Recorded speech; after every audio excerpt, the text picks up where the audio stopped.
If money means life, ngabe sonke sinayo in abundance, ngabe akekho ngisho noyedwa ushoda ngayo. Just like umoya, ngabe asinake kwawinaka if it was a part or if it meant life. Imali into esiqhamuke nayo thina yokudenote i-value entweni eyimpilo. It's a measurement of life. It's not life itself.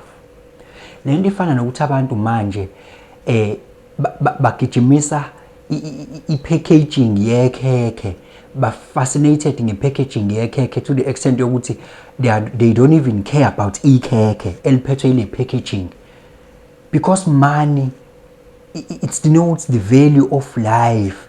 It's not life itself. Some are even jeopardizing their own lives in pursuit of money. Ngalesi sikhathi ubingelela changes akasha uthi kungenzeka noma yini noma inini noma kanjani kunoma ubani, ngoba impilo ayisiyona lento ucabanga ukuthi iyona. Possibilities are infinite in the universe. Your own consciousness is your own limitation.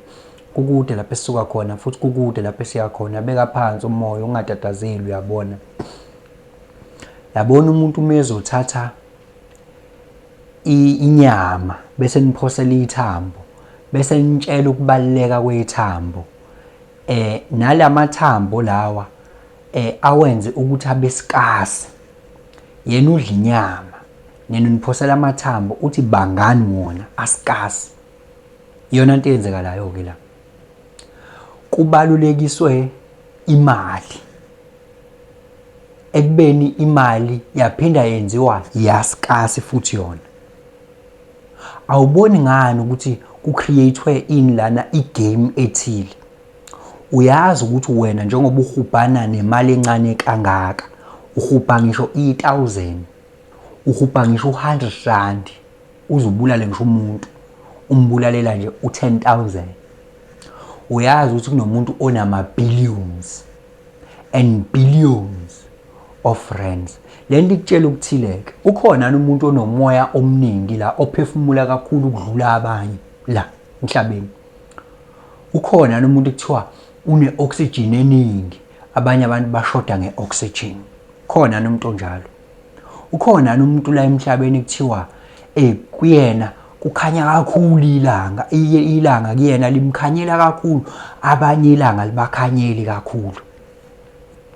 Uyabona ukuthi umuntu oqhamuke negame yescarcity wathi impilo akusiyona impilo, impilo imeja yempilo, imali emeja impilo, wathi yona impilo. Uyazi ukuthi kunabantu abacompromise impilo ngqo qoba impilo, bengabibikho ekukhuleni kwezingane zabo, bebulala abanye abantwana, bebe izinkabi bebulale, bacompromise uqobo lwayo impilo,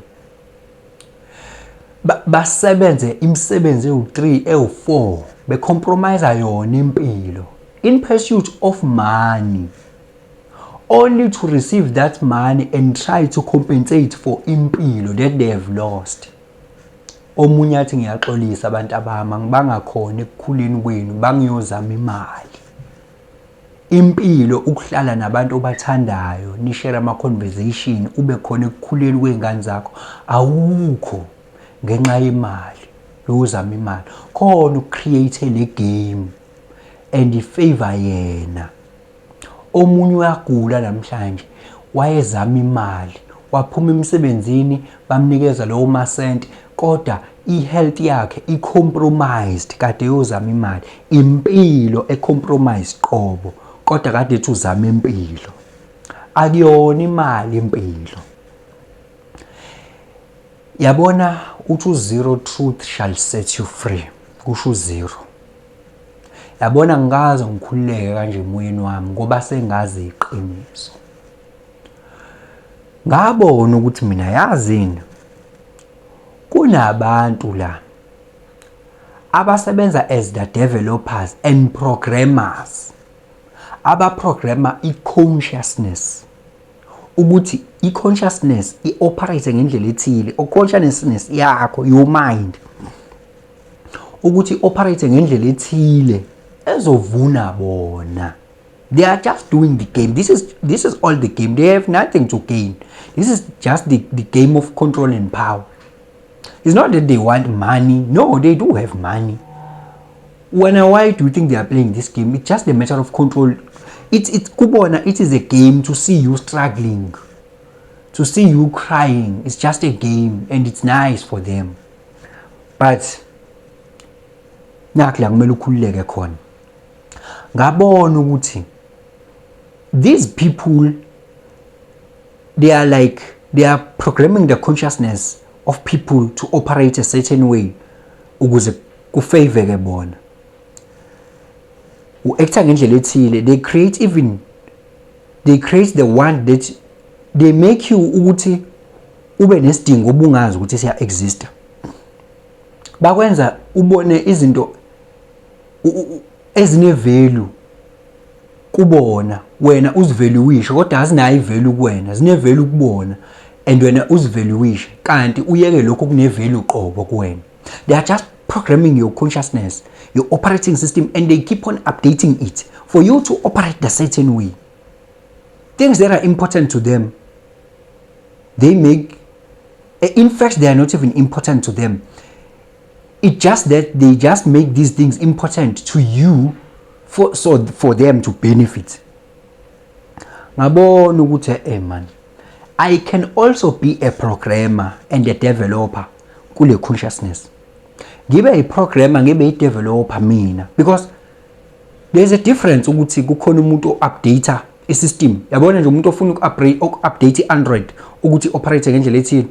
Operating system uvela athi xhaxhafa uvuke nivuka amafoni enu ama-Android enu ese-operate ngendlela ethile, sene-feature ethile, yena wenze nje into eyodwa kodwa all of these Android they are going to operate the same way because yena uyi-developer and the program, yabo? And then that's what is happening. Ngabona mina ukuthi no man, I can also do that because me, I'm a hardware and I have the software. I can also do that for me to operate a certain way evuna mina. So I have to make izinto ezibalekile kimi nginake zona. Ngifocus kwi reality ethandwa yimi. Ngenza izinto ngendlela yami. Yabo? Because la into enzekalayo ama masses. That is why I'm not part of the collective. I'm not part of ama groups and masses mean.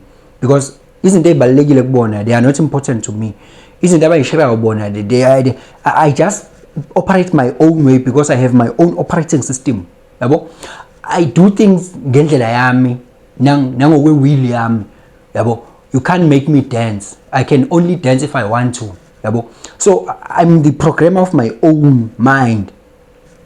So to a certain extent, you cannot do that completely 100% because we are in the collective reality. You cannot do that 100% to be in isolation because we are in the collective. But you can do that to a certain extent. Yabo? Because now I also do things that people do. You see, I also wear brands that people wear. Yabo?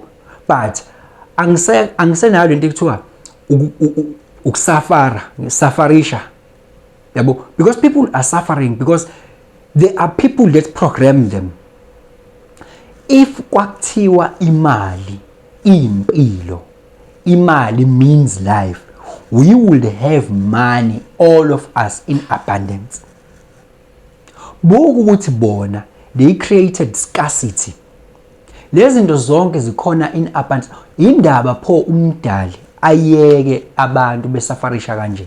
Ingoba konke kuyi-will. Ibona it's a choice. Ibona banikeziwe i-choice. Kuyi-will. Bona they decided to create their own reality. They are in the collective reality. Umdali aka interject. Umdali akaqhambukeli kwi-reality yakho. Wena kumele ukuthi usebenzise amandla akho uziprogramme wena and create your own reality. Do things at your own terms. That is where you are going to be free. Yabo? That is when you are going to be free. Money doesn't mean life. Ambulala umuntu, umbulalela imali. Ayakwenzi lokungcola ocabanga ukwenza ngenxa yemali. Impilo akuyona leyo. Impilo akuyona imali impilo.